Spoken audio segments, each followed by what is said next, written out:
C'est depuis la France que nous allumons notre projecteur sur Bruno Lengani.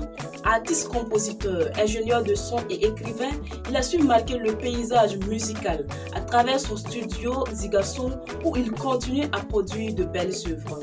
Dans cette émission, il nous parle d'un projet qu'il compte réaliser très bientôt. Mesdames et messieurs, bienvenue sur GM Communication.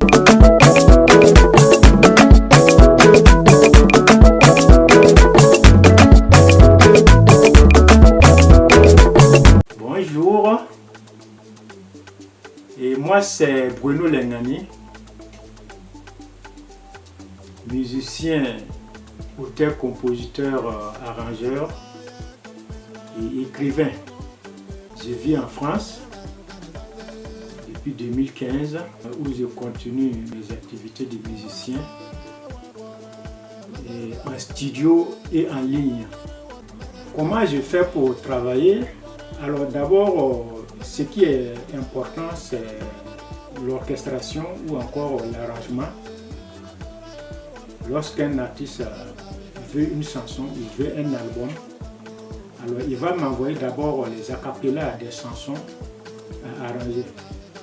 Alors moi, avec mon staff, on va écouter et essayer de proposer des instrumentaux de base. Et nous renvoyons l'instrumental à l'artiste qui s'inspire de ça, qui revoit sa composition et qui essaie de répéter avec l'instrumental. Et quand il est prêt, il nous envoie un enregistrement de ce qu'il a fait. Nous écoutons et si nous voyons que l'artiste il est prêt, alors nous lui donnons maintenant l'autorisation de se rendre dans n'importe quel studio. Voilà, du lieu où il est. Il fait l'enregistrement de la voix et on nous renvoie la voix en studio. L'arrangement commence. Mais tout ne finit pas là. Nous restons en contact avec l'artiste, avec les appels vidéo ou encore les téléphones. L'artiste est avec nous en studio jusqu'à l'arrangement final de la chanson. Voilà. Après, nous lui envoyons le produit.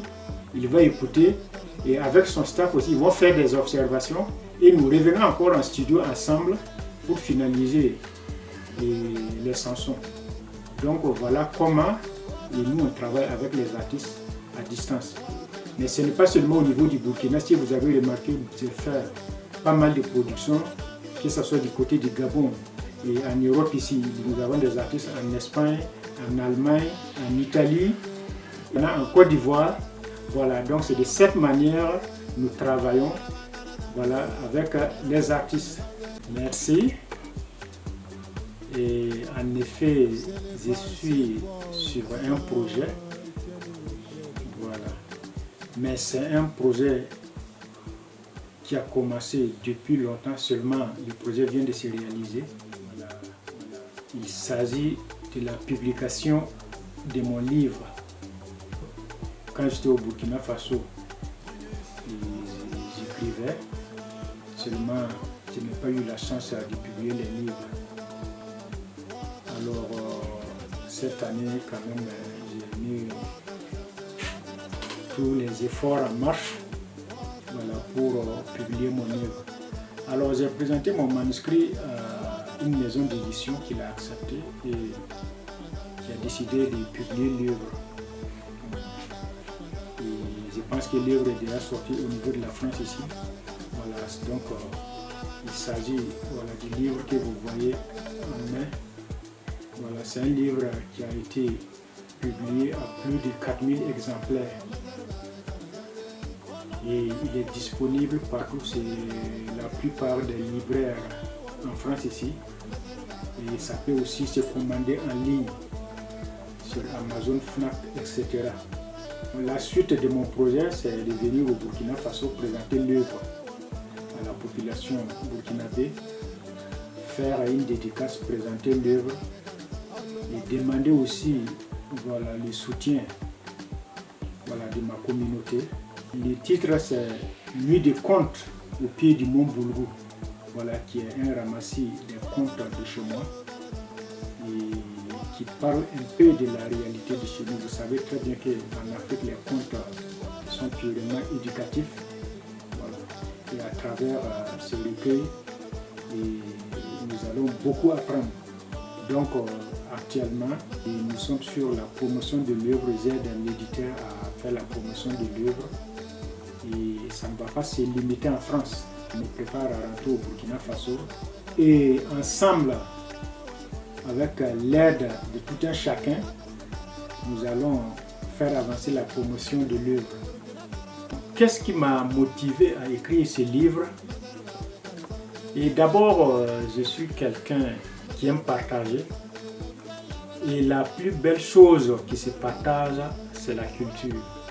Alors j'ai choisi d'écrire ce livre et surtout pour amener cette jeune génération un peu en perdition à s'imprégner de la culture d'antan.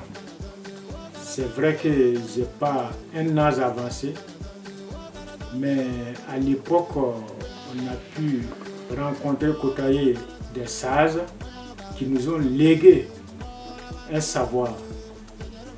Et ce savoir, il ne faut pas le garder. Voilà, il faut le partager. Quelle analyse j'ai fait de la musique burkinabé aujourd'hui?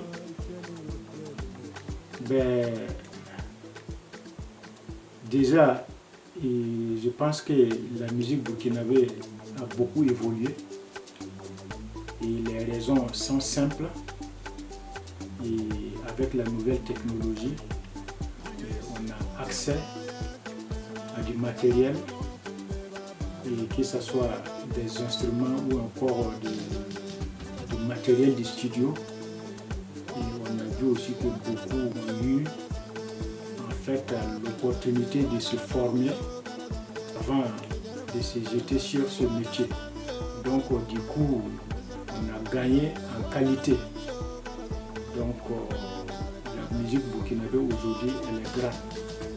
Je me rappelle qu'à l'époque, on ne pouvait pas trouver un studio sur place. Voilà, il fallait se rendre en Côte d'Ivoire ou bien dans certains pays voisins. Voilà, donc ce n'était pas évident pour un artiste à l'époque de pouvoir se produire. Aujourd'hui, nous avons pas mal d'autoproduction. Mais aussi, il y a des difficultés. La difficulté aujourd'hui au niveau de la musique burkinabé, c'est la vente. C'est-à-dire les œuvres ne se vendent plus, ça c'est difficile. Voilà. Et si les œuvres ne se vendent plus, c'est difficile de trouver un producteur. Voilà, donc le côté professionnel a eu vraiment un choc. Mais quand même, les gens continuent par amour pour ce métier à se battre, voilà, pour nous présenter de belles œuvres.